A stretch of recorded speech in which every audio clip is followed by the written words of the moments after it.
Yeah. Yep. What's going on? Oh, not much. Welcome back. Yeah. Home. I'm talking to you. Yeah. Glad to be back. You and Mike's been out on the world tour. Yeah. The mini hell tour. Midwest swing. Yeah. We didn't get to do as much racing as we wanted, but it was good. We had a good time with Uncle Blaze and Uncle Devin and all the guys around the shop.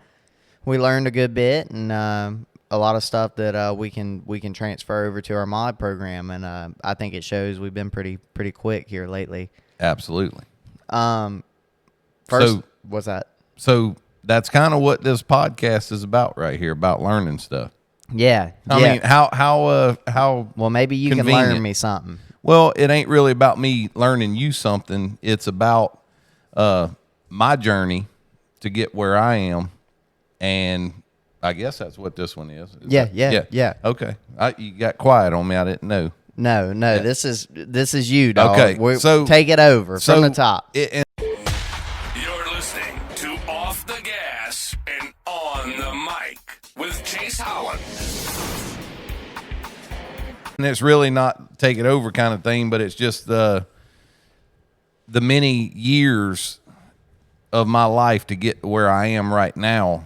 I have observed a lot of things around me, not just the job I was working on, but I was watching what was going on around me. And I always like to know how things work, whether it's a mechanical something, how it works, or I've always been intrigued by business and production and stuff like that. And I like to see, and if I could find a way to make something work better, that was fun for me. That's exciting. That's what I like to do. He's an innovator. Yeah. Well, I don't know. I don't want to sit here and like pat myself on the back. What the point is right here is I've done a lot. I may not have been great at any of this, but I've done a lot and I've learned a lot as I went.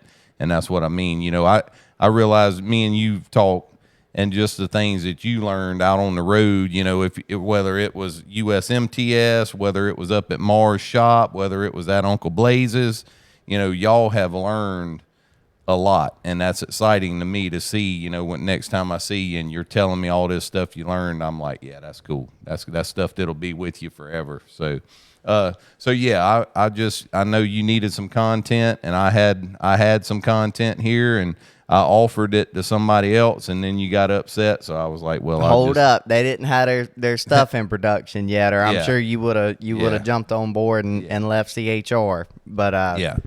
So anyway. You told me you're starting your own podcast, so you might as well put that on the job portfolio we're fixing to talk about, because that's on the back. Okay, yeah, because that's fixing to be the next thing. So along the lines of being an innovator and everything that you've witnessed and stuff like that, the only thing that memorable that you've told me that rings a bell to me is the tape measures.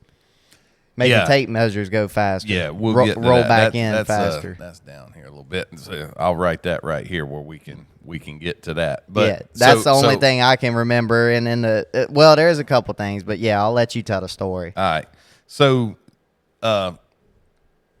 jobs. That's what we're talking about. Jobs, and hearing some of your past interviews and hearing what they did and got here and did that, and it's like, yeah, man, that's cool. And I really started thinking, and I've been like on these trips, been riding, thinking, and filling in more stuff.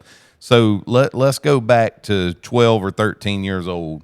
I did what basically I imagine anybody in America's done: some lawn work, some back breaking, pulling weeds out of flower beds, and there's a person for that.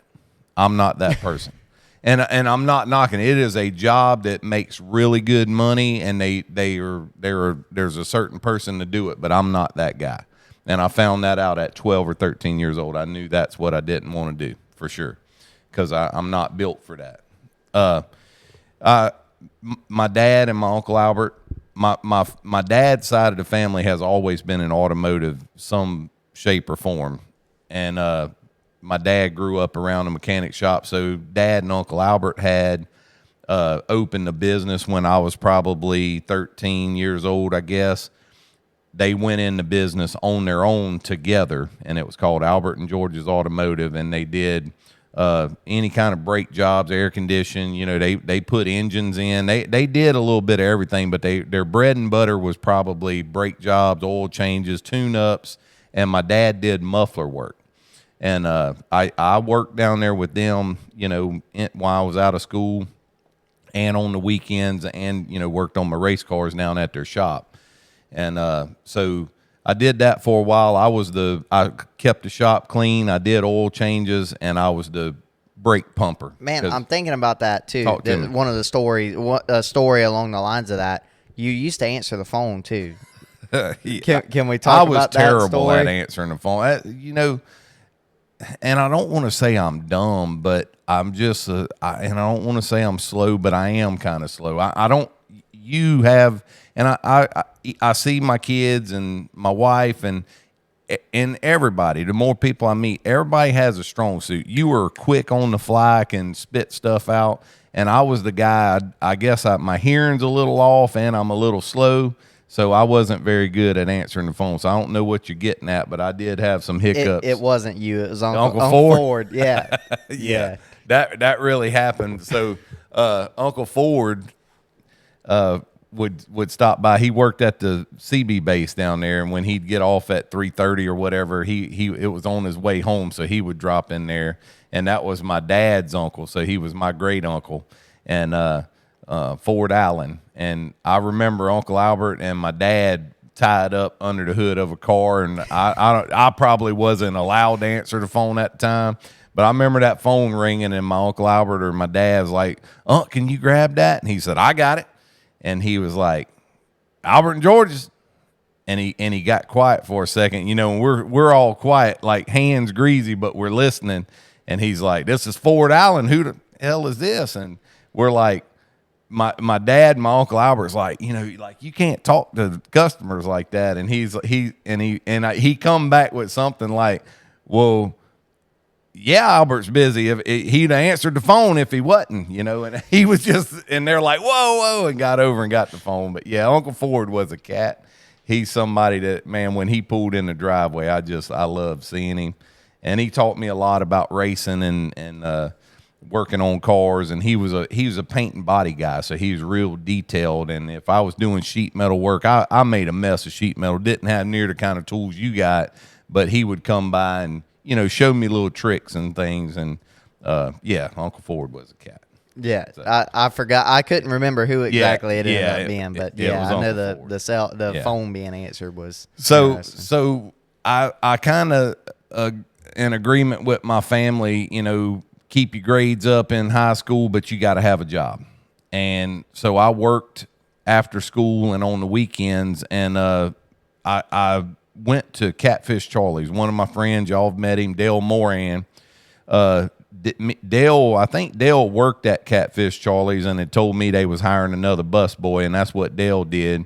So, and Catfish Charlie's is an all-you-can-eat catfish. It's not a buffet. They bring it out to the table, so you're not grabbing it off a buffet kind of thing. But we had a little roll around cart like you got over there, and we went around the tables and cleaned them up, and we bust them and then brought it to the back and we washed the dishes and things. And so when I worked at Catfish Charlie's as a young man.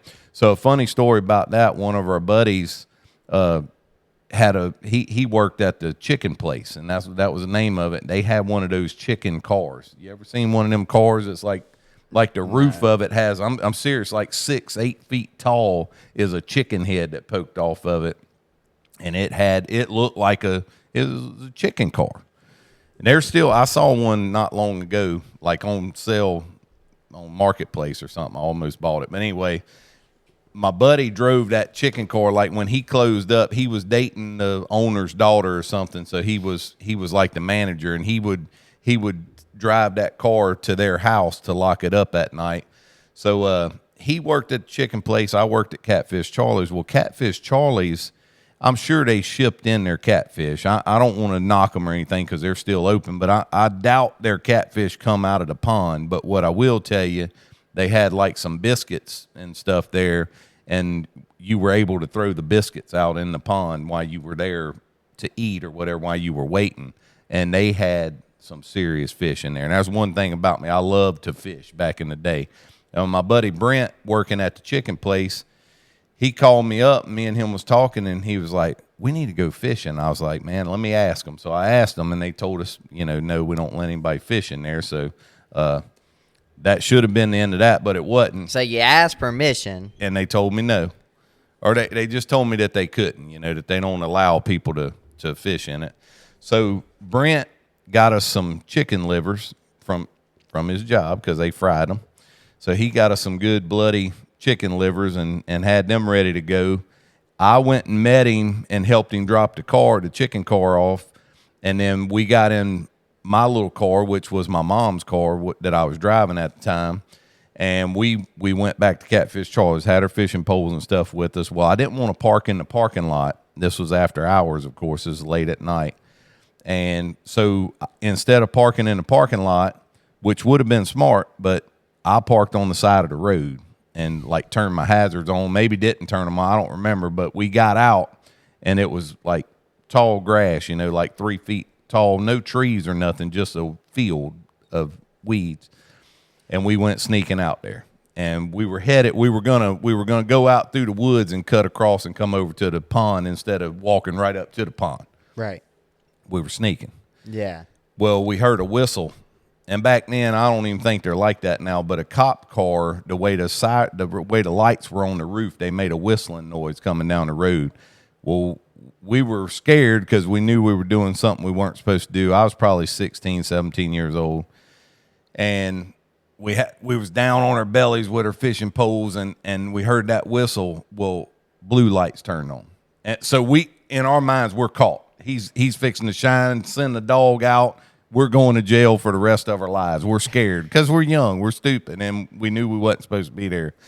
And anyway, the cop sat behind that car. I mean, my heart was pounding. And this cop sat there, and when he finally left, man, we ran out of there, jumped in that car. We never wet a hook, never got a chance to throw that chicken liver out there and hook on to one of them big catfish that we knew was in there. But yeah, so the next day, my dad was telling me that Uncle Albert got a phone call because the car that I was driving had been a customer's car through the shop. Anyway, it was in Uncle Albert's name. It's something that was broke, and they bought it and fixed it, and then Mom was driving it. Anyway, it hung it back to Uncle Albert, so he got a call that night, and the cop said, hey, there's a car here that's got your information on it, what's going on with it. And he said, where's it at? And they was like, it's on Canal Road right here at Catfish Charlie. He said, oh, that's my nephew. He works there. And the cop's like, oh, no problem. Okay, no, it must have run out of gas, whatever. And they went on. I didn't know that, or we would have went on fishing. I thought we were going to jail. But anyway, so yeah, that's a funny story about Catfish Charlie's and trying to. Well, what made you quit there? Just because you couldn't fish? Just moved on. I imagine that I just moved on after that. I had a friend that his mama owned a escort service, and not what you're probably thinking. It was like a mobile home. Down south here, a lot of mobile homes, a lot of moving mobile homes, and his mom owned the business where she would take a mobile home and move it from here to there. So I did that. When I'm off on the weekends or whatever. It was a way to make a little bit of extra money. Did you and Dale drag at the same time at Catfish Charlie? I don't remember if we did or not. Okay, I was just curious because y'all got some stories with y'all about how y'all just left at the same time. That was later in life when we were welders, but okay. Yeah, we definitely back to the mobile homes. Yeah, so I did mobile homes for a little while. Sorry, y'all, I'm trying to keep up because I've had a lot of jobs. I'm kind of embarrassed about it, but not really because that's my whole point. We did the escorts, the mobile homes, long distance escorts. We used to go to Boaz, Alabama, and I was the spotter guy in the little truck with the lights on, the one that people probably hate because they swerve over and block you, but I was the guy on the radio. And when they would, a blocker. Yeah, when they would call on the radio, the guy out front would say, hey, we got a bridge coming up, or there's a car off the side of the road. It was my job to swoop and block people. And we talked on the CB radio to do that. So anyway, I moved on from there, and I hired in at Taco Sombrero. And Taco Sombrero, Dale left. I know you're real quick. I know you're trying to get through these real quick, but go back to the mobile homes. Y'all tried to catch that tire that flew off that one time. That did happen. Yes, we were behind one of those mobile homes, And I was actually with my buddy's brother. He was older than us, and he was driving the truck that day. And we had a half of a double wide that we were escorting. We were behind it, and he saw the tire on the trailer start doing that. You know, them things had them bolts with the wedges on them that holds them. You know, the wheel don't have a center hub in it. It's just an outer hub with them wedges. Well, that sucker started shaking. And he was like, that tire's fixing to let go. And he's on the radio trying to, hey, get her shut down, get her pulled over. Well, we're on the interstate, and this dude's running like 65 with this trailer, and it's wobbling. That tire came loose, and he said, there it goes. And I'm like scared. I mean, what are we going to do? You know, we're just following it. This tire comes loose, and you start seeing insulation and pipes and stuff flying out. And that tire, when it came out the back, it bounced, like hit the end of the trailer, and it bounced, and it left. Like, I'm leaned down trying to look, leaned up, and and my buddy, he's up in the window too. He's driving us, and he's like, there it is. And he's worried about his mom's business, because if this tire hits somebody's car, we're in trouble. You know, she's got an insurance claim. So this dude is like, there it is. And I'm like, yeah. I'm thinking we're trying to miss it. He's dead center on the hood. Go! Just caves the hood in on this truck, and the tire goes off in the median. And I'm like, oh my goodness. And I'm talking about this sucker just demolished the hood on that truck. But he was kind of a hero. So yeah, but another foot or two. He'd have knocked the windshield out. And I'm sitting there watching it hit. You know, I thought we was trying to miss it or something. But yeah, he nailed it. Good job to him. But yeah, that was wild. So anyways, Dale left. Dale left. I left. Dale went to Pirates Cove. He was making po' boys for Pirates Cove when they were in Gulfport, and I was basically across the street at Taco Sombrero, which is somewhere we still eat today. Yeah. And my job there, they hired me in the kitchen, and I have no kitchen experience whatsoever. But I think I was a little maybe frumpy, and they didn't want me working the register. They had little cute girls that took orders up front, and then the boys did the back work, you know, and stuff like that. But I, you know, prepping, I cut tomatoes and things, you know, sliced up the tomatoes in the little chopper thing that they had. I remember you had to wear an old Kevlar glove when you did that stuff. I learned a lot doing that, and I cooked taco meat. That was one of my main things that I did. And to this day, I still love to cook taco meat. And we had a church function a few years back, and Adrian asked me to cook. Like, she bought tons of meat, and they were doing a taco bar. So I cooked all the taco meat, and I just seasoned it like I remember it being from Taco Sombrero. And she said that people at the church was like, this tastes just like Taco Sombrero. They thought we bought the meat from Taco Sombrero, but I actually cooked it. So, yeah, pretty good stuff. I learned a lot at Taco Sombrero, and they have a lot of hands. You know, Five Guys Burgers is supposedly Five Guys. I'm going to say Taco Sombreros is like, yeah, I'm just guessing it's a 10-person crew. Like, they have a lot of people in there, but they fry their own or cook their own beans, and they have a drill. I don't know if they still have it, but they used to cook their beans in a pressure cooker every day, and had some kind of drill thing that fit. All their kitchen stuff was custom built. Like, the thing that I cooked the meat in was a big stainless pan that had a plunger looking thing that went across it. Once it was done cooking, you push that thing across there and then prop the pan up, and all the grease run down one end, and it had, you know, the grease was drained out of the meat. Like, they had a system, and I still remember that kind of stuff, because I was always watching and learning and, you know, stepping through all this stuff. I fried taco shells and all kinds of stuff. I moved on from there because of the chimichanga plate. We were just laughing the other day. Somebody said something, I don't know.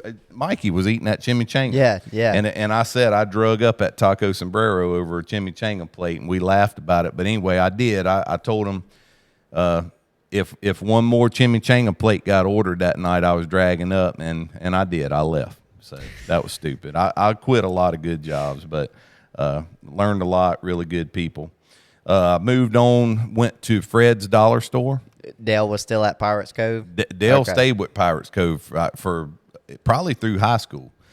Dale didn't drift around back then. I think he was pretty He still doesn't. He's He's yeah, anchored in. he does what he does. But so yeah, I went on to Fred's Dollar Store, learned how to stock shelves and crush boxes. You know, you've seen them big stacks of cardboard that's compressed down. They had one of them machines. That was probably my favorite thing there. I would work so hard to empty the boxes just where I could use that machine to, and it just crushed them down, and it had some kind of tie wire thing that it wired it up. But yeah, that was a pretty cool deal, and it had all these warnings, and you know, you can't do this without doing that, because it would crush you. But we played with it, you know, we did. But so what else? One Christmas break, I remember getting an offer to go do some flooring work. Never again. I've never messed with flooring since. And it was a contractor, buddy of mine, worked for a contractor, and they had this big job of taking out. You remember the old? You probably don't remember, but these people made old 12 by 12. Probably had that asbestos in them. The old floor tiles that they had in the school. They were real thin, hard little thin tiles. But anyway, we had to tear all of them out, and then he put ceramic tile down. And ceramic tile, that's my first experience ever messing with that. There's a lot of procedures to doing ceramic tile. You gotta have the floor right, put the grout down, put the thing in, then you grout it in, and then man, you just have to keep cleaning it. And that was one of my jobs after the tearing the floor up.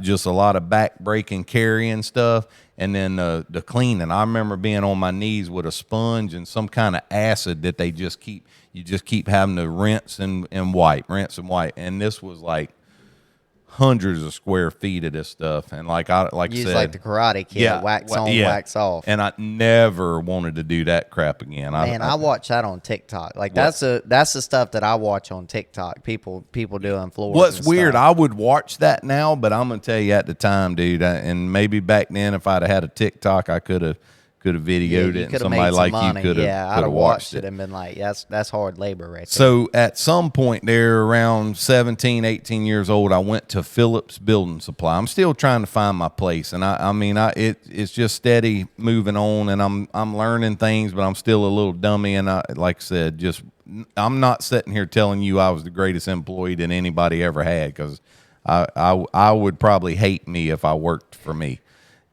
what I was back then. Anyway, I went to Phillips Building Supply, and that's where them tape measures come in. Had a few of my buddies. They're still making po' boys at this time, I'm assuming. But some of my other friends from school, you know, our job was when somebody would come in Phillips Building Supply back in that day, they would order everything up front, and then they would come through the gate, and they'd hand the ticket to the guy at the gate. Well, the guy at the gate, when we saw somebody pull up, we'd be sweeping or cleaning or horse playing, but we would go to the gate, get the ticket, and tell the customer, okay, let's go get you 2x4s first, you 2x6s, and we would guide them through the lot and go pick. We loaded their trucks, and sometimes they would tip us, other times they wouldn't. It depended on who it was, but I stayed at Phillips through my high school, you know, through till I graduated, and I learned a lot there. One of my favorite things, we hauled sheetrock. And that nobody probably has ever said that's my favorite thing to do, but that was back before, you know. Now I watched him come up to Nana's, and he come up with a forklift, or I think he had the crane thing on the truck, and he just sticks it in the garage, and that's that. Well, back then they pulled out a flatbed truck that didn't dump or anything. You had to pull the sheetrock down off the truck, one person in the front, one person in the back, and you carried each piece of sheetrock in and dropped it on the floor and stacked it up. Well, they paid us like, I don't remember if it was 30 cents extra per person to carry it upstairs. So if it was a 2-story house, but we had, you know, upstairs usually was wild. You had to be strong. So it was like a workout for us. And I mean, we turned into some tough little jokers from carrying all that sheetrock. And it was kind of a love-hate thing. You know, you hated it. Oh man, we got to do 80 pieces. Got to go upstairs. But when you were done, man, your shoulders was burning and you felt strong, and it was like a good workout for you. So kind of just enjoyed that. That was a good job. When I graduated high school, I didn't know what I was going to do. A lot of my friends and stuff were going to college, and Yeah, where was Uncle Wayne at this point? You've talked about Dell and everything like that. What was he doing at this point? So at that time, where we're at right now, and I'm 18, Wayne had Wayne was skinny. Like, he was a tiny little toothpick dude, right? And he was like that his whole life, just a little string bean. And I was always husky, heavy. And this dude at that time was working at a place called Struthers, which he was I don't even know what he did. I guess he had a desk job because he was eating out of the vending machine. I'm not picking on him because I've always been thick, and I don't pick on people for being heavy. But that sucker blew up. Like he got married. Maybe Gage was born. Yeah, Gage was born, his oldest boy. And, dude, he swole up. But he was in construction, but he was like in an office position kind of thing. And so, yeah, that's where Wayne was at that particular time. And anyhow, I was trying to find what I was going to do because, like I said, my buddies was going into college, and I felt lost, And they back then, and they may still do that, but they brought recruiters to the school, and it was military, and it was colleges, and and they were dropping off paperwork and trying to get you to come talk to them or whatever. And I honestly thought about the military just because I didn't know what I was going to do, but I had family members that had been in the military, and I knew it was a good, it had retirement, and it had benefits, and it put structure in your life. And so I've always respected that, but it wasn't something that I had dreamed of doing. And I'm going to say I was probably pretty close to talking. I may have even talked to a recruiter, but I just never jumped on board with it. Coca-Cola is a local company to us down south here. And there's a big Coca-Cola plant, and if you worked at Coca-Cola, you had a good job. Everybody knew if you worked at Coke, but you didn't just hire in as having a good job. You had to work your way up. So I actually went straight out of school and went and interviewed with them, and they hired me. And I did work at Coca-Cola, but I didn't make it. And it was just demanding. I was trying to race, and they wanted me to work every Saturday, Sunday, Friday. It was you had to go into these stores and restock is where I was. But eventually, if I could have made it, I could have worked my way up and had a regular weekday job. But since I was on the bottom, I just didn't survive that, and didn't make it. I was going to be a fireman. Rocky would appreciate this. I wanted, had a couple people my age, and they were looking into that and hired in as firemen. And I'm like, man, that'd be cool. It's got benefits. I didn't know what I was going to do. So I took the test. I went down and applied and took the test, and I failed it. I failed the fireman test, and that ain't even the physical part of it. I failed the written part. And man, I remember really getting down on myself. I knew I was different. I knew I thought different than people. And that's not saying that I'm up here and they're down here or vice versa. We're just all different. All of us think different and look at things different. And I didn't pass the test. And that goes back to my driving test. When I was 15, I failed it probably 3 times. And I've talked to people that's failed it multiple times, and I've talked to people that the first time they get it, And I always tell them, if I see a young person that's struggling with it, hey, it's okay. You're going to be all right. Yeah, I failed it a bunch, and you'll make it. But so that didn't work out. Later on in my life, I even took a CSX railroad test. I wanted to railroad, same thing. They make good money. They have good benefits. It's a good thing to retire from and everything. So I was on a kick. I was going to go work for the railroad, and I took that written test, and I failed that, So there's been a lot of failure in my life. You might have ended up working for Tank Lining of Paris. You never know. What I'm talking about? This is different. You'd have been digging that's an ditches independent. And stuff, that's you know what I'm saying? Yeah, I know where you're going with that, but yeah, this is an independent. You talking independent? This was a show enough not that they're nothing, but this was a CSX railroad. Right. This is Yeah, the big yeah, deal. yeah. The big CSX though. Anyway, paint and body work. So I kind of was trying to find my way, and hey, what about maybe I'll learn the paint and body trade. So I went to work for Mitchell Williams, which Mitchell passed away a couple years ago, and Mitchell taught me a lot. He was a racer that we all looked up to down here, you know. He raced with my uncle, Wallace Allen, and several other, you know, people that we talk about all the time, the Coopers, and, you know, there was a lot of them right there, that the McQueens, they all raced with Uncle Wallace and Mitchell Williams. Lusenberg, Jamie raced with them. So I went to work for Mitchell. You know, this would be right out of high school, and learned a lot. I mean, I got to the point where, like, Mitchell would be like, hey, I need you to have this truck door and fender primed in and wet sanded before I get back, and I'll spray it. And, like, I would go that far. Like, he'd already done the Bondo work, so I would spray the primer. He had taught me that much, that I was that good that I could spray primer and then wet sand it down and have it ready when he got back to paint. Like I learned a lot with Mitchell. And I hate painting because it just ain't my thing.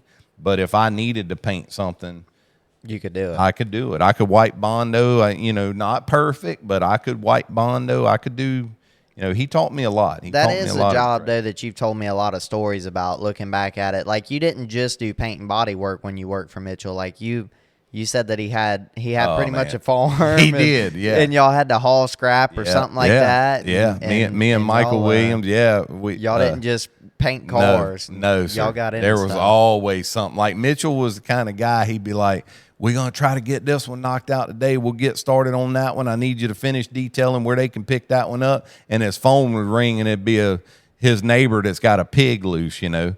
And now all of a sudden all this stopped, and we're going to catch a pig. And that's how it was with Mitchell. I loved it, man.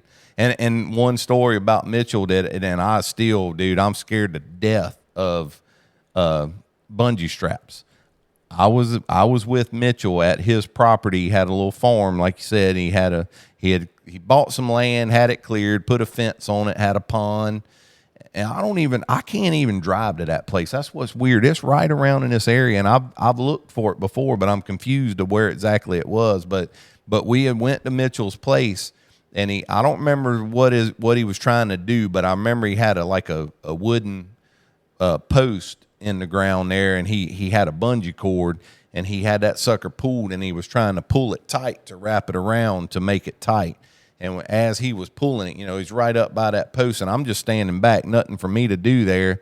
And man, he had that joker in a bind, and it came loose on the other side and whooped around that thing and hit him, almost knocked his eye out. And I'm standing right there, and I saw it hit him, and it hit him right by his eye, man. And I'm gonna tell you what, he's lucky he didn't lose an eye. And to this day, when I see somebody really bowing down, I'm like, hey, watch your head, watch your eyes, because it just scares me.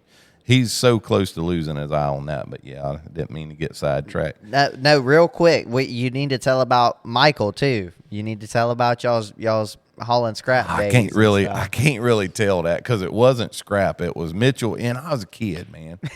Mitchell sent us with some, I don't know what it was. I don't remember. Let's just call it yard debris, because in that way it sounds like leaves and limbs. Okay. Yeah. He had an old diesel truck that probably back then wasn't a turbo diesel, because this had been in 95.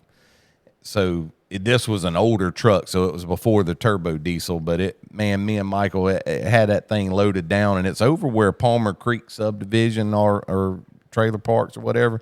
All that was just like river roads and stuff, dirt roads. And man, me and Michael went to go dump that stuff, and son, he run the mess out of Mitchell's old truck. And I was just hanging on, because we were both kids, but we were both dirt trackers too. You know, I was racing at the time, Michael was racing.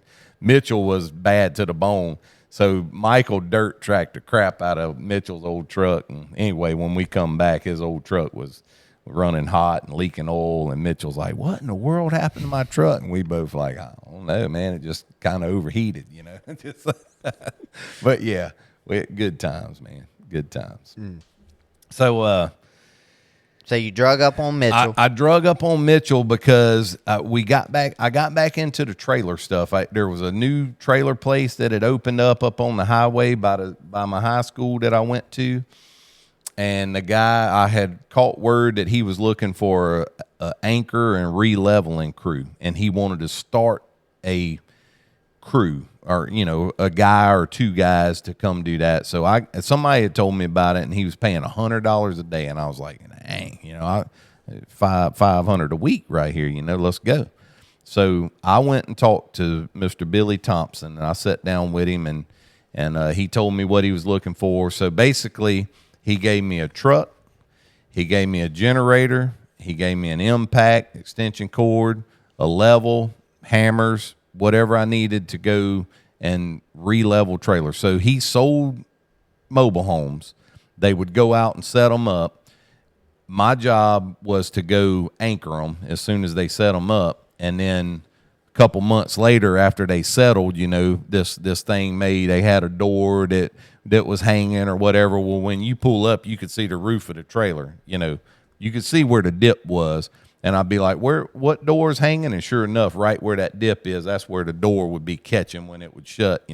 So I would get under there with jacks and blocks and jack it back up and put wedges in it and go in on the floor. I could find the spot on the floor in there that was out of level and level them out. So that was my job, to go around and re-level trailers and anchor new ones. And man, that was another one of them jobs that, son, you wouldn't have wanted to mess with me when I was working there. I promise you, if I got you in the headlock, you wouldn't have got away. Because down south here in this red clay, when you run an anchor, this machine it's a pipe threader is what it is, that they modified the head on it to fit over an anchor.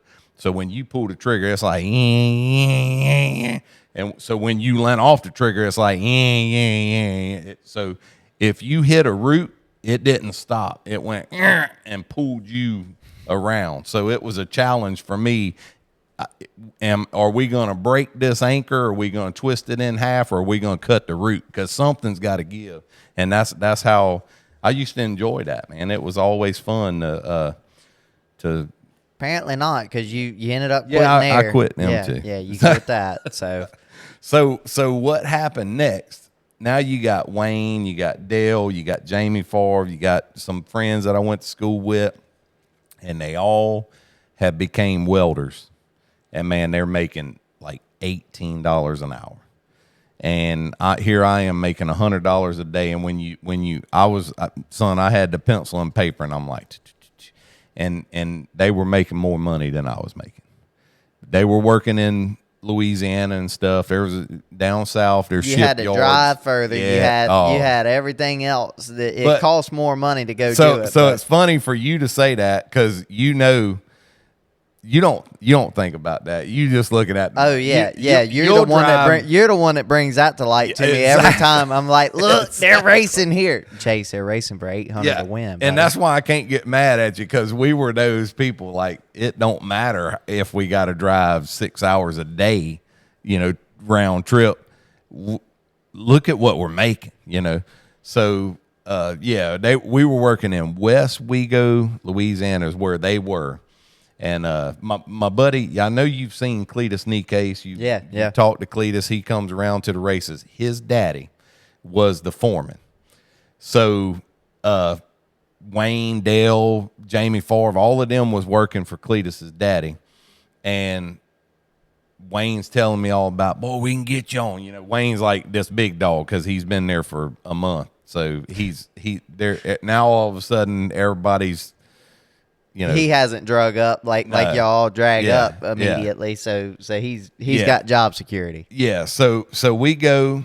They tell him about me, and he's like, yeah, bring him in. We'll give him a test. Well, I ain't never like welded like that. I've welded on a race car and it was terrible.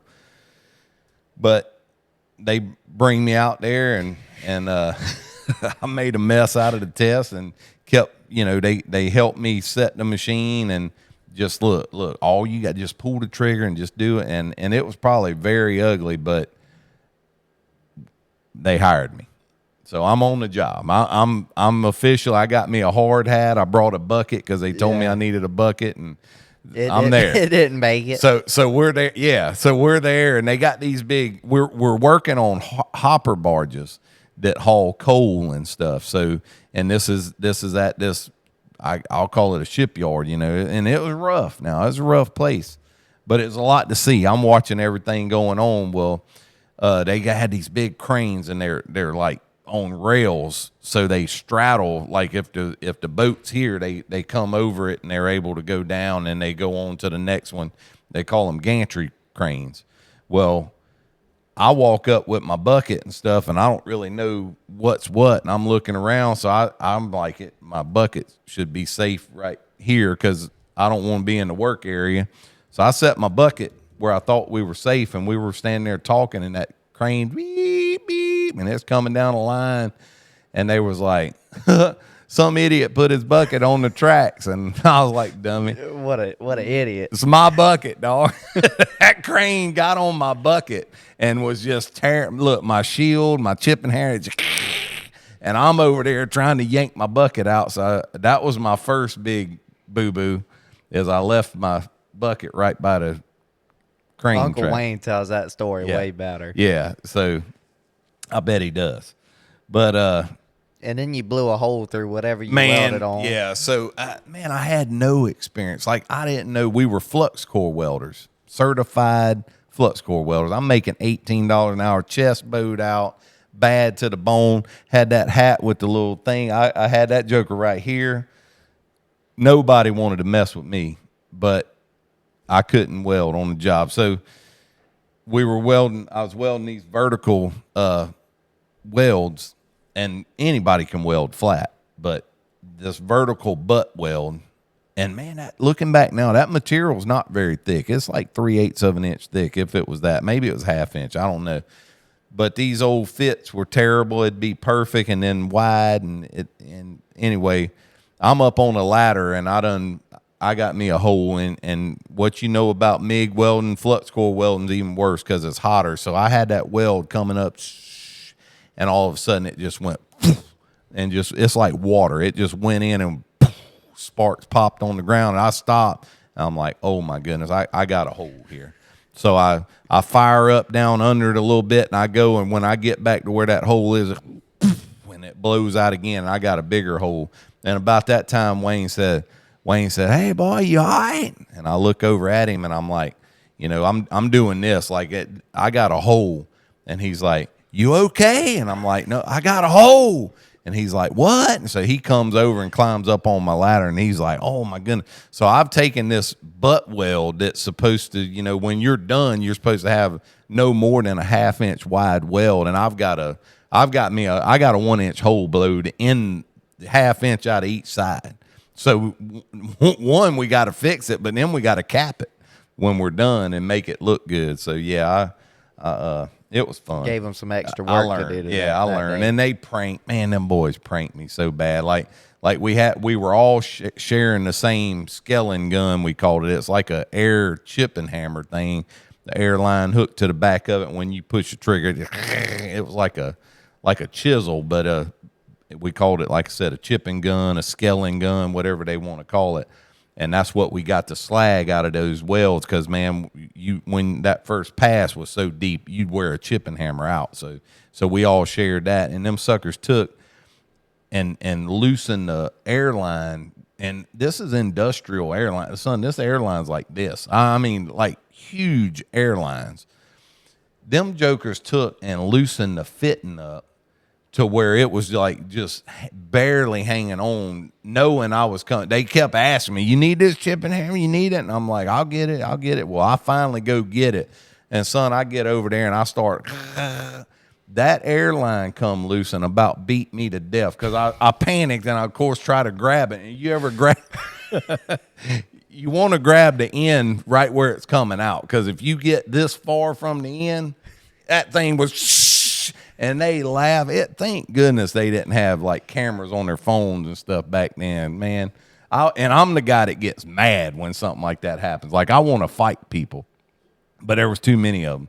But yeah, they did me wrong. in a lot of ways. But later on in life, I was that guy passing out those pranks and stuff. But yeah, we worked there for a minute. We had some really good times with some really cool friends and stuff. And you say you worked there for a little while, what, 4 months, and then y'all all drug up at probably once? about 4 months. But let me tell you something.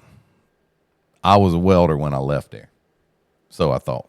So I came home, and there was a place in Pearlington, Louisiana, a shipyard called Gulf Coast Fab, and man, it was a tough place to work, but some of the best welders I've ever seen when it comes to structural flux core welders came out of that place right there. I've welded beside some of the best. They've taught me a ton, and that's where I really became a welder. But I wouldn't have been able to get a job there if I hadn't went and got that experience over there with Greg Nikase and Wayne and them, and we were contractors over there. It was just we could have got laid off at any time. They knew we would drag up at any time. But so we end up at Gulf Coast Fab, Dale, Wayne, Jamie Favre, the whole crew of us, son. We was a crew, and we thought we had it, and we did. And I worked there for a pretty good while. And then it got to the point that, like, I was such a good welder in my mind. I'm saying, I'm not sitting here saying I was awesome. I'm saying we thought we were so good that now we're ready to travel. We're ready to go. If they was paying 20 cents more an hour, we'd be talking to our boss talking about, hey, over there in Pascagoula, they paying 20 cents more an hour. We about to go. And they would be trying to talk sense to us. But dude, it's just an ego thing. If somebody somewhere within, 100 miles was paying 20 cents more per hour, we were gone. Do the math on that. Yeah.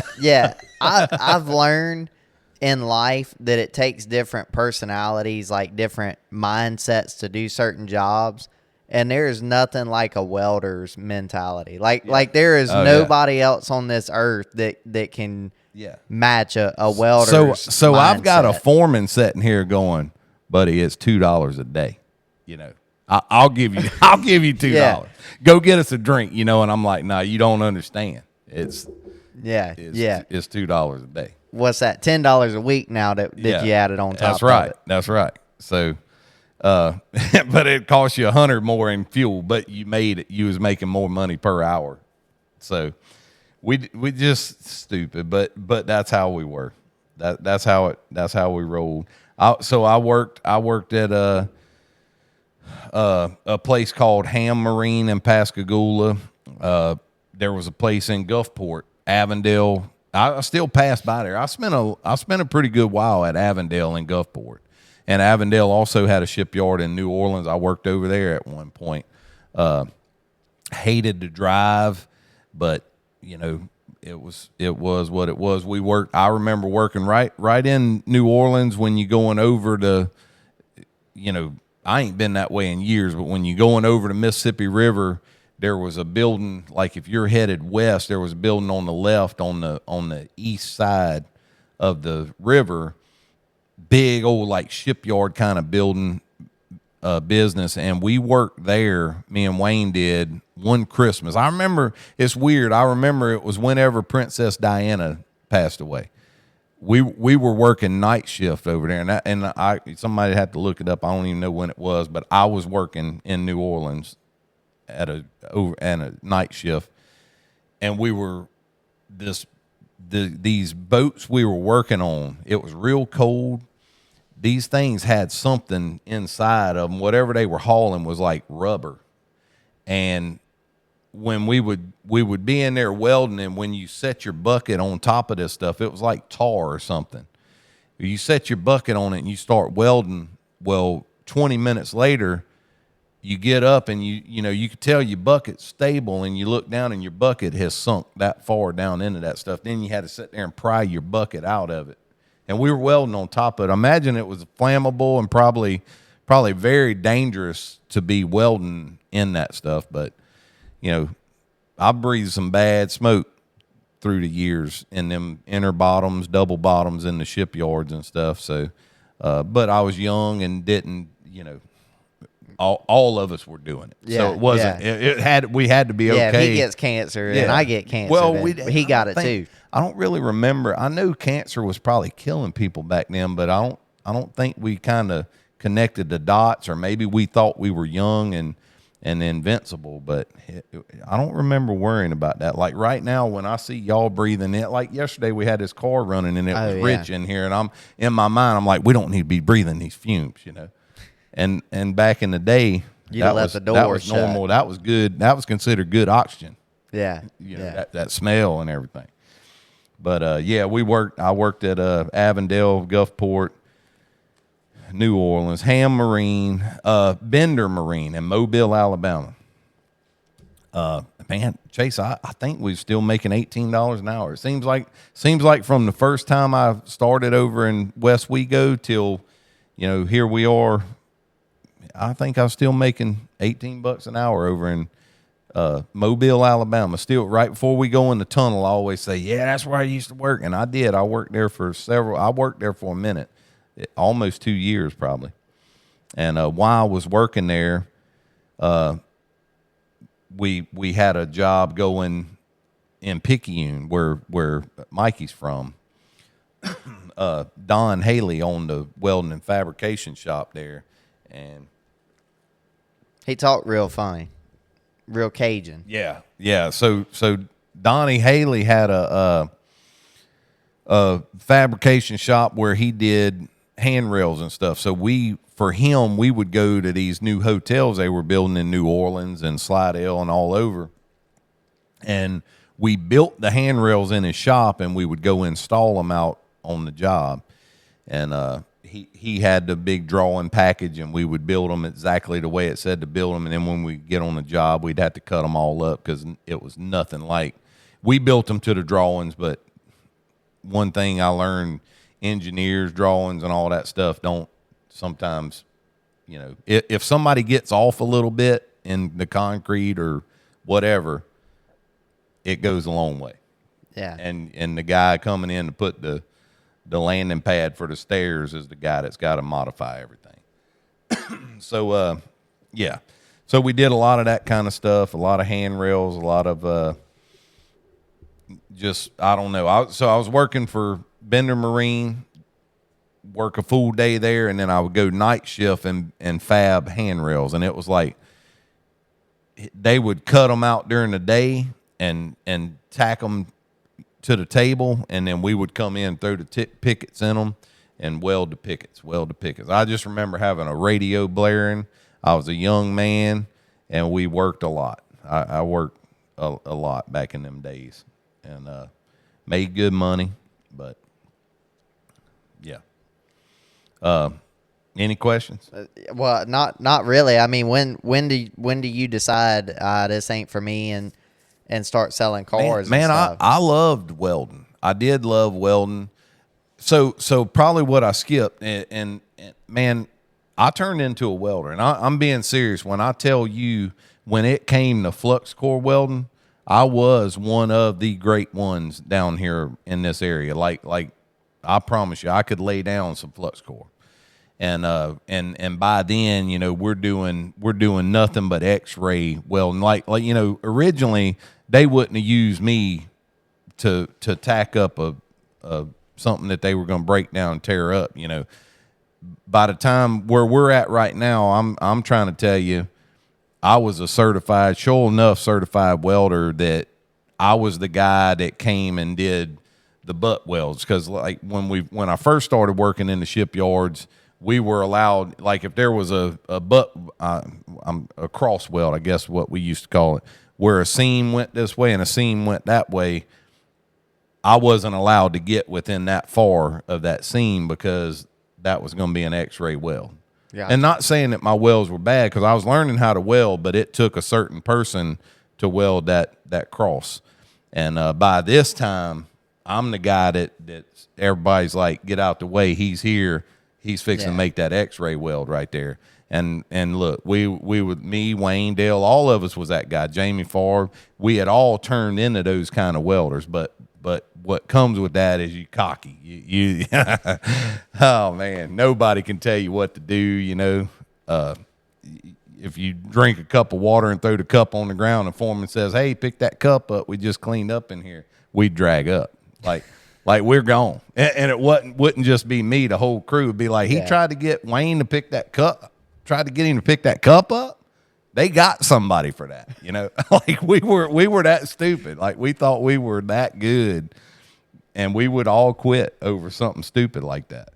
Probably not that bad, but yeah, if they wanted us to sweep or something, we're like, dude, we're welders. We don't sweep. That's a true story. Like I said, going back to what I said, the welder's personality, a true welder, like their personality, their characteristics and stuff, unmatched. Oh yeah. Yeah, we were son. You didn't talk. If we thought your tone was bad with one of us when we come in, we'd drag up. I need to get Uncle Wayne on here. Just his story only needs to be all the places he's drug up and why he's drug up. Yeah. So, anyway, I don't know, Chase. I'm probably at this time. I'm probably 21, 22 years old. Like I said, welding X-ray butts and stuff, and like, man. All of this stuff I'm telling you, I learned. And when I wasn't welding, I'm watching fitters, watching how they fit stuff and come-alongs and dogs and wedges. So I'm watching them, and I'm like, I could do that, you know. And I'm even watching the helper because I skipped that step. And really, I should have started as a helper and a grinder, and he got the tack for the fitter, you know. But I skipped that. And it cost me learning on the job, which maybe I went quicker, you know, and didn't get hung somewhere where they don't appreciate you and they leave you as a helper. And I saw that kind of stuff, which helped me later when I became a business owner myself. I know to, you know, appreciate what somebody's doing and see that they're putting forth the effort to be better, and therefore I need to take care of them, you know, and not wait on them to come to me and ask for a raise. I set them down and say, hey, I see what you're doing. You know, let me help you out right here. I appreciate you, kind of thing. And that's what kind of stuff it taught me. But like, you know, to get down into the welding a little bit, and this is things you don't know. I mean, you throw some stuff together and you weld it. On these ships, man, if this plate's 1/2 inch, 5/8, 3/4, however thick, you know, all different thicknesses of plates. There were times ceramic tape. I don't even know if you know what that is. I don't know what it's that got is. like a shiny tape on it, like what they would use on.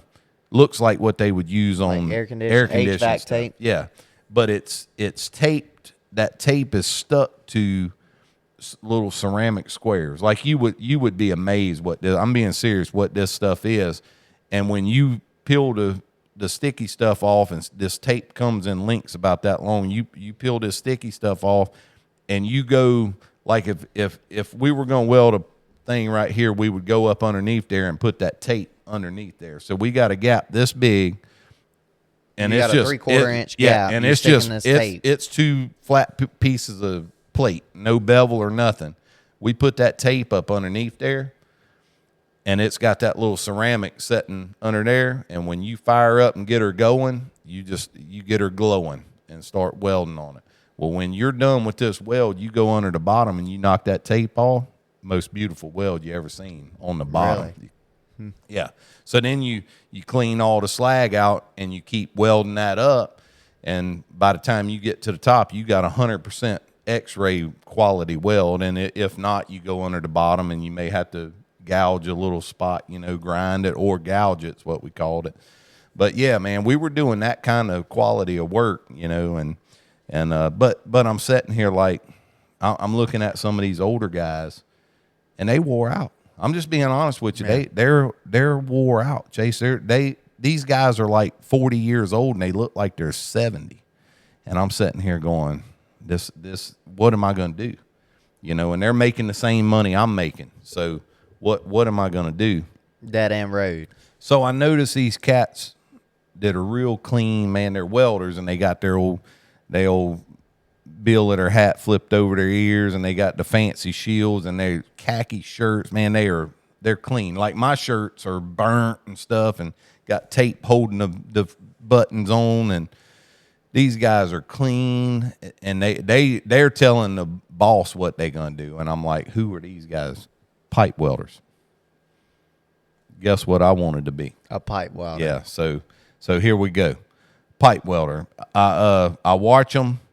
I start seeing what they do compared to what I do, and I decided I want to be a pipe welder. So as I'm flux core welding, I go to school to become a certified pipe welder, and I learn just the basic stuff at night, and DuPont's hiring. So I go in to DuPont, and I had some friends in there, and I made a mess of the test right off the bat. I'm like shaking, and I'm scared, and I don't know, and I have no experience, and I know I can weld, but I can't weld like this stuff.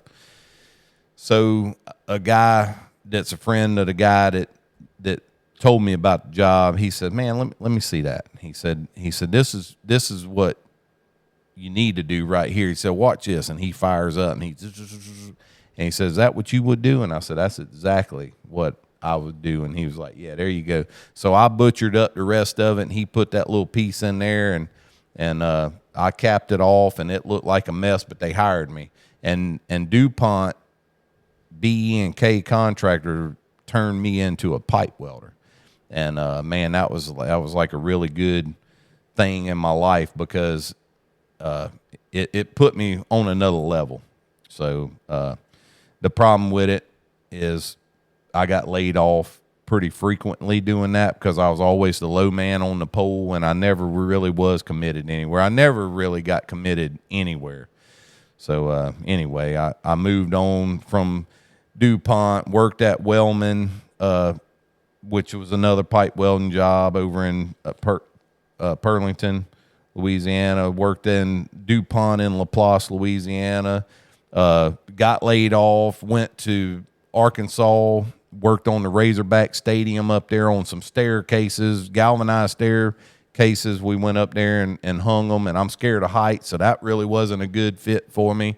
So I'm 120 feet up in the air in a boom, like one of them lift things. Wasn't Jamie Farb with you? Jamie on that Farb one? was And with me. And he's not scared of heights, so he's laughing. Dude, I was useless, because I had to stay. I was like nails hanging on, and he's like, and at 120 feet up in the air, one of them lifts, when you pull the thing, you don't move like instant. It takes it a second, so you're naturally going a little further, like, why ain't it moving? And then when it moves, it's like, and it sways. Dude, never again. Never. I'm scared of heights about as bad as I'm scared of snakes. So, yeah.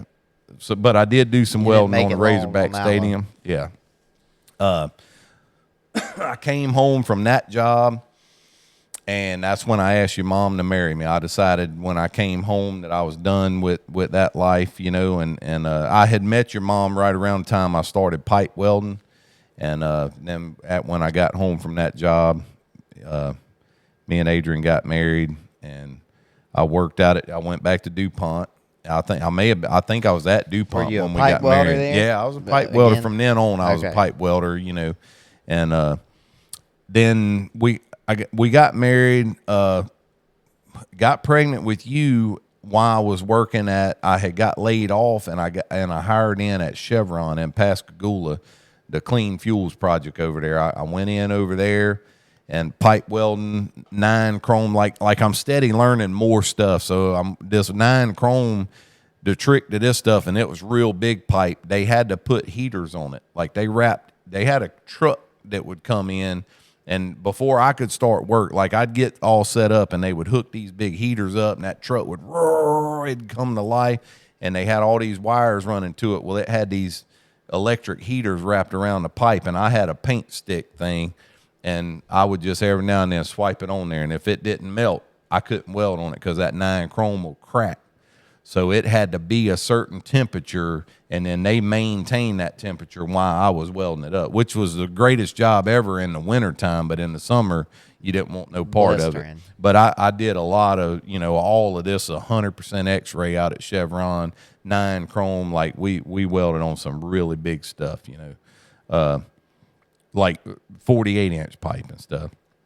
but 100% X-ray welds. I left there when that project was over. I got laid off. I worked all the way through. I don't remember how long you was born and everything, and I went to work at Mississippi Power. I worked out there. They got boiler tubes and just regular pipe and stuff.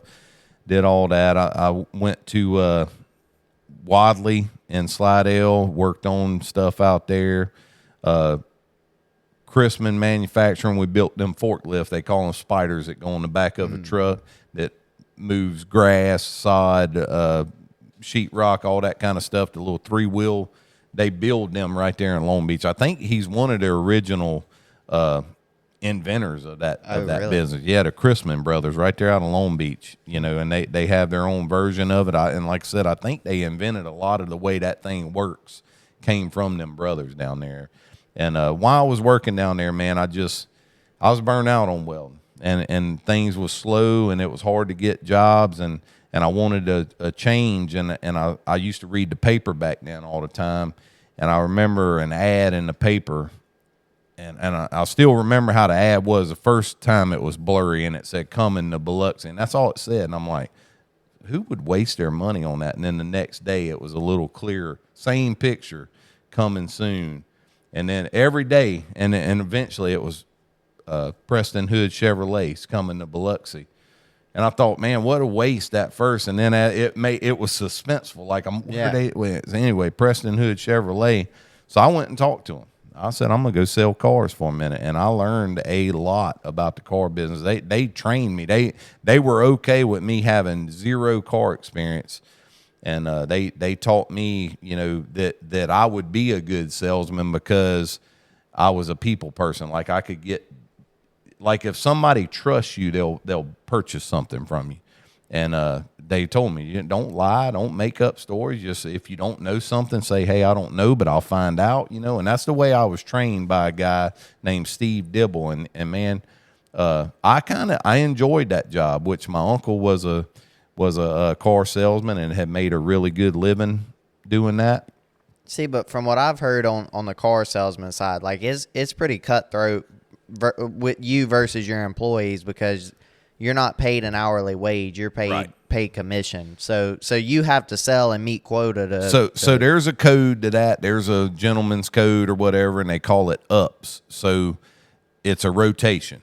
And however they pull in the driveway or the phone call, it's your turn. If you're in the bathroom and you miss your turn, you missed your turn. And that may be the guy that comes and the salesman ends up making $1,000, you lost it because you was in the bathroom or you was on a smoke break or whatever. But it's a rotation to make it fair. It was interesting. And what I learned, all these things that I learned helped me with my own business later on. When I did open my business, which was actually during Katrina. When Katrina hit, I actually quit my job. I was back out at Chevron. I'd done the car business for a little while. It was like probably the slowest the car business had ever been. 'Cause I remember them salesmen, joking, saying that, man, I've seen it get like this and stay like this for a couple weeks and then the bottom fall out. And I'm sitting here like, stay like this. The bottom fell out a month ago. So you telling me it's going to get worse, and they just laugh. But I couldn't stay in that business at that time. So I went back to Chevron, but I was with a different company, and we was working on them tanks out there, and I was a pipe welder and a structural welder, I guess you'd call it. And Katrina happened, and I actually drug up the day before Katrina hit. Like me and my boss had a disagreement because I was one of the only ones that showed up that Saturday, and they couldn't tell me when we were leaving. Like, I worked all day. None of the rest of the crew showed up. And I just kept saying, man, it was anxiety. We were all like, every news report, this thing's bigger and you better evacuate. And I'm like, man, I got stuff. I got to go get my stuff ready. And he's like, well, as soon as that crew gets ready, we're going to go help them. And finally I was like, okay. And then finally I was like, you know what? I'm done. And he's like, if you leave, you're gone. I said, get me a truck. And that ended up, I felt sick at the time, but it ended up being the greatest thing because I got my tools out of there and Chevron flooded. So I was one of the only people in my crew that got my stuff and my toolbox and tools, which I was unemployed, but didn't matter. I got out of there and I bought a welding machine after Katrina and started my own business called Reliable Welding. And, man, made super good money right around the house, welding on dump trucks and dump trailers and all that kind of stuff. And then we moved into working on the levees over in New Orleans. And me and Wayne and several others, we made a ton of money working on the levees over there because they totally rebuilt the levees and they was driving them H pilings in the ground and they had to be welded together and UT'd. So we made a bunch of money doing that. And Adrian and I bought the House of Tucks in 2006. And Adrian was 29. So I'd have been, 34? And no, that's not right. I was 29. Yeah, there's so no way. Adrian was 24. I was 29. Mm-hmm. Bought the House of Tucks. I was building. I was welding. I was a breadwinner. You know, my welding fabrication was making a ton of money. Building rat rods, building race cars. That was Chase One chassis days. You know, I was doing all that kind of stuff.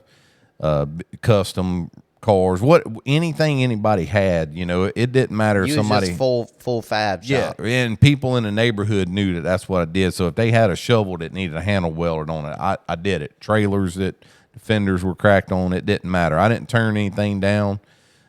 Made really good money. I built crawfish boiling pots for claw daddies, big stainless. You know, I did anything. Custom furniture, beds, tables, whatever. And anyway, I did that for several years, and then things were speeding up in my personal life. You know, Avery, no plan of having Ruby. And then Adrian and I was going back and forth, and we was like, we're either gonna have another kid or we're gonna open another business. And we decided to open another business, and we opened up Back on the Rack, and that was my baby. That's what I do today. A lot of people probably don't know because it looks like I don't do anything some days, but I own Back on the Rack Upscale Resale, and I wrote all the contracts. I put the whole business plan together, got it up and going. I was a part of it every step of the way. You know, did the lease with Gulfport in the original building, and created quite a business. And it had a 6-month plan. It make or break. It could either go or go out of business. It didn't matter. We were going to go 6 months, give it a try, and then about 3 months, I knew I had something. Like I was like, wow, this could actually pay me back with the money I've invested, and I may actually be able to make a little bit of money. And there was nothing like that around here. No, you had basic stuff that, you know, you could get whatever, but there was no high-end resale business around here. No, nothing like it. So, and that helped, you know, because people were excited about it and everything, and they still are. And anyway, so Back on the Rack did really well, and then Adrian kind of called me as a joke one day and was like, hey, can we open a second store for Cassie, our cousin in Alabama? And I said, yeah, why not? You know, we ain't scared. We started out with nothing, hoping it would make it at least 6 months, and here we are 6 months in, and our chest is bowed out like we're these entrepreneurs that nothing can fail. So let's do it. So we opened up Back on the Rack in Fairhope, Alabama, and we got it up going, and handed the keys over to Cassie, and she's never looked back. She's as big as my Gulfport store, and I say that with pride because my Gulfport store does very well, and Cassie is free and clear. She's bought and paid for. She paid everything I asked her, and she owns it 100%. She still works with us hand in hand. Cassie actually helped me get another, what we'll call a franchise location in Denham Springs, Louisiana. Some customers came in liked what Cassie was doing and asked about the business. And she's like, they'll open you one if you want it. Well, we get in touch with Angel and her husband over in Denham Springs, Louisiana. Next thing you know, I'm drawing up a contract for a back on the rack in Denham Springs, and it's over a year old, doing very well. We're looking at some more locations in the future. Angel owns hers free and clear, so it's been a fun adventure doing all that kind of stuff. And I don't know what the future holds. So now I'm basically a YouTuber, a video editor, a social media influencer. Guidance I'm waiting on this to pay off. Keeps me from diving off the deep end with my stuff. Yeah. But I feel like I've rambled this whole time. I feel like this is like the crappiest one you ever done, because I feel like you're over here I feel like you're looking at that clock like he's on an hour and we're just now getting it, So I've just been trying. I mean, I can stare at them at the camera the whole time, but I don't know. That's just my go-to place to look. Okay. Like that's just where I go. But no, I was entertained with it. Yeah. What's your takeaway from everything that the bottom line, Chase, is everything I've done for all of those jobs, whether I left there on good terms or not. Like I said, I'm not sitting here saying I was the greatest employee of every single place I ever walked in, because like I said, I probably wouldn't have employed me who I was back then. And that might be why I work alone when I do my welding. Me and Wayne's the only one that I can actually work with when I'm doing welding, because me and him, even though if you gave us a job, we would build it totally different, we can work together. I fit and he welds, or vice versa.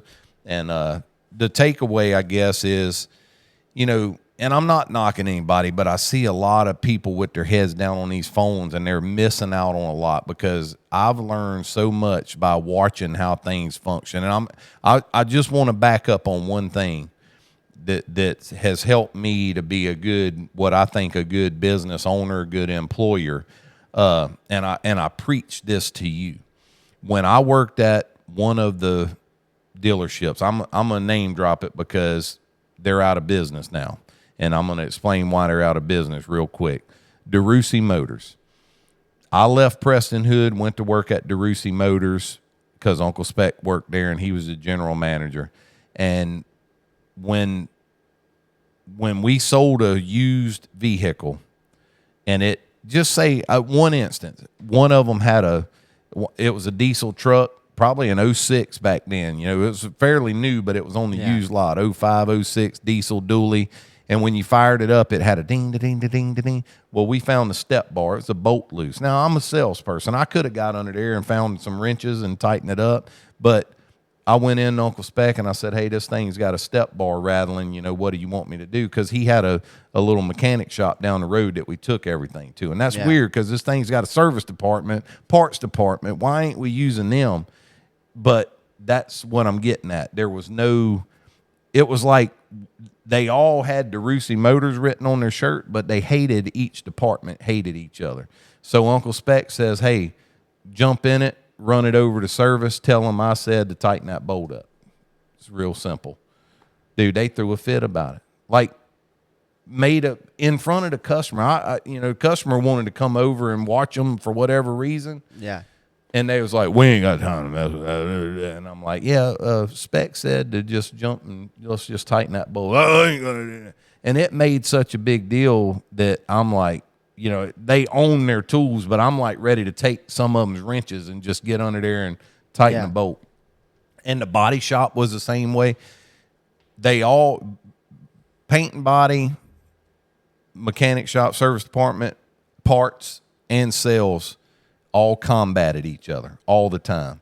And I said, that is not the way a business should work. You should, especially in front of a customer, well, let's take care of it and we'll work out the details later, And I promise you, Uncle Speck was making enough money on the truck, he could have paid them whatever that mechanic wanted instead of starting a big fight. So anyway, watch what's going on around you, but also make sure that all your departments are firing on all cylinders and y'all are all a unit, rather than I see so many businesses that I just sit here and I go, racetracks, oh my gosh, don't get me started. And not saying that I know people in the past say, yeah, you think you could run a track. I think I could. I do. Do I want to? Man, no, I'm enjoying what I'm especially doing. as much as we've seen out on the road. Yeah. We could certainly, like, as a family, the Holland family could open up a racetrack, and it would be one of the most successful places in the South. There's no doubt in my mind. It could compete. First thing I would do would be put in a call to the joiners. Yeah. And I'd be like, hey, I'm fixing to build us a track down here that y'all will be proud to come race. I need your input. I'd call Matt Curl, and I'd say, Matt, I'm fixing to build a track. Not going to be competing against you because I'm 800 miles away. Rodney Wayne. What would I do? Call Rodney. Rodney, come down here. Let's look at this ground, and you tell me what. But I'm gonna support those guys as well, just like I do.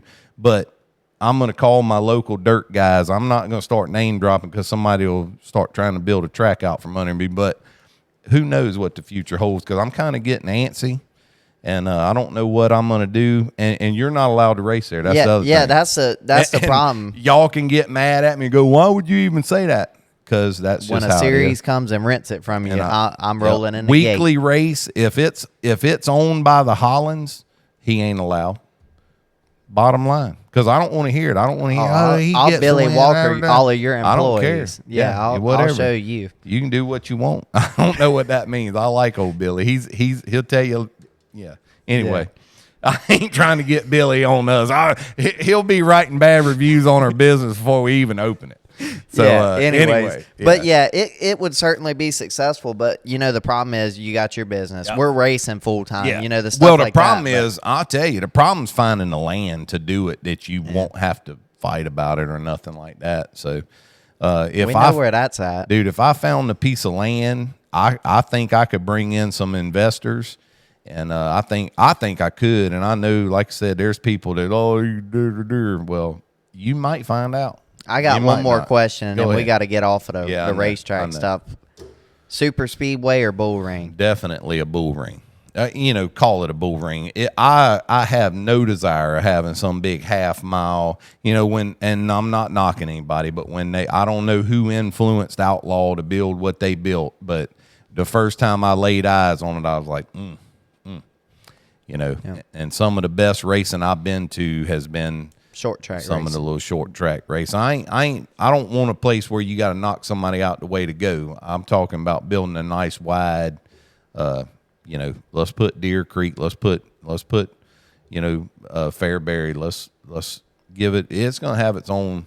Listen, I'm talking like we opening it. You're drawing the footprint right here. Yeah. But anyways, enough of the racetrack stuff. But eventually, it sounds like you'll be a track owner down here. We'll see. But maybe not. So I guess that brings us to the conclusion. You've seen all this stuff. You got successful businesses. You like run most of the YouTube department and stuff like that. What's next?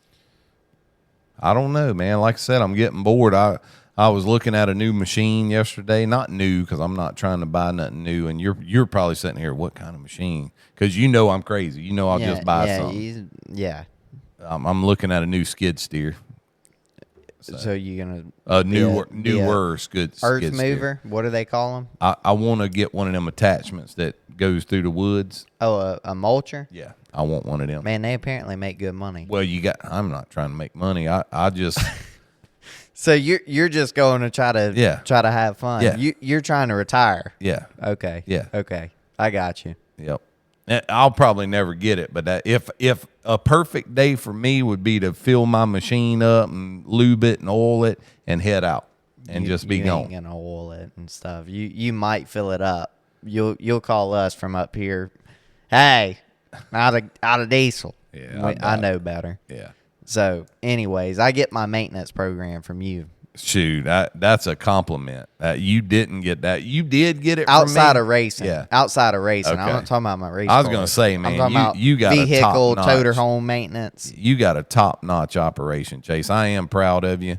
I know I lecture you and preach to you and talk to you all the time, man. But I'm proud of you. I'm proud of y'all. I'm proud of everything going on here. The big announcement coming up with your new sponsorship, man. I think we've got some great sponsors, but I'm really excited about them because I think you're going to grow in with them. And Yep. you know, or grow with them hooked to you, I guess, Right, should I right. say. But yeah, we'll be announcing that at the Dome. And if you're a Patreon member, you found out last night who it is, and I'm excited about it. No doubt. No doubt. Well, with all of that concluded, Like I said, I'm sorry I rambled No, on so no, long. I I just thought feel it- like it was a I great- got 2 pages of Well- jobs that I had well, here. That's terrible. the thing for me, like I said, it didn't bore me. It's just like you didn't get to tell the stories within the job. Like in my 21 years on this earth, like you've told me individual stories about each one of Yeah. those jobs, and Yeah. there's just not enough time. I to know. sit and tell every single story about them, but Yep. there's some good stories along the ways. Yep. Especially when you was out in the shipyards with Oh yeah, we Uncle did Dell some and stuff, Uncle man. Wayne and all of them. So, anyways, with that being concluded, what's the racing plans look like? I'm excited about this weekend. The Fall Classic, we won it in 22. We were leading it in 23 and got in some lap traffic with Cade Dillard and popped a tire. And this is 24. Yeah. You know, and there's a few people that are hungry for it that are coming to get it, and I'd say we're one of them. So it ought to be some good racing. I just hope it's a good, clean race and no stupid stuff. I'm seeking redemption in lap traffic. I hope absolutely. it stays green long enough for us to get in lap traffic Yep. because I feel like we've developed a lot this year, and with Mikey on the sticks and everything that we've got going on, I think we'll be pretty good. Yeah, I think so. I don't- I'm excited. I am, man. And Rocky told me last night he's excited. I mean, we're fired up about this. I enjoy it. It's been a lot of Weather's work to gonna be get pretty. to it, but yeah, it is one of my favorite races of the year. I do wish that we could have complete shows Friday and Saturday night to kind of make it more enjoyable. That would be the only thing that I would change about it, but overall, it's a great event. So you're in the area, check it out. Why not Motorsports Park? And then I don't know where you can watch it. Isn't it on Hunt the Front? Yeah, TV? this is a hunt to front, man. Okay. That's why I say it's like the perfect storm for this race, because normally it's a great race anyway. The Thrashes have been putting this on. This is the 30th annual. Wow. Yeah, and the Thrashes do a fantastic job with that, and then they have Hunt the Front tagged on that's going to do the streaming, and I think the purses are the biggest purses ever. So, man, this is going to be a good one. This is going to be a really good one. All the way through, modifies, the supers, the crates are running for big money, and there's some studs coming. You know, it's going to be exciting. Troutman's coming. Yeah. Drake Troutman. I heard Troutfish. last night Troutman's coming. I need to text him because I didn't know he was coming. But that's great, man. It's going to be a good one. No doubt. Sure enough. Well, again, we hope to see y'all there. Thank y'all for tuning in to this episode of Off the Gas and on the Mic. Let us know what you want to hear more of, less of, and we'll catch y'all on the next one. Later. Thank you for listening to Off the Gas and On the Mic with Chase Holland. What'd you think about what you heard? Please follow for more content just like this.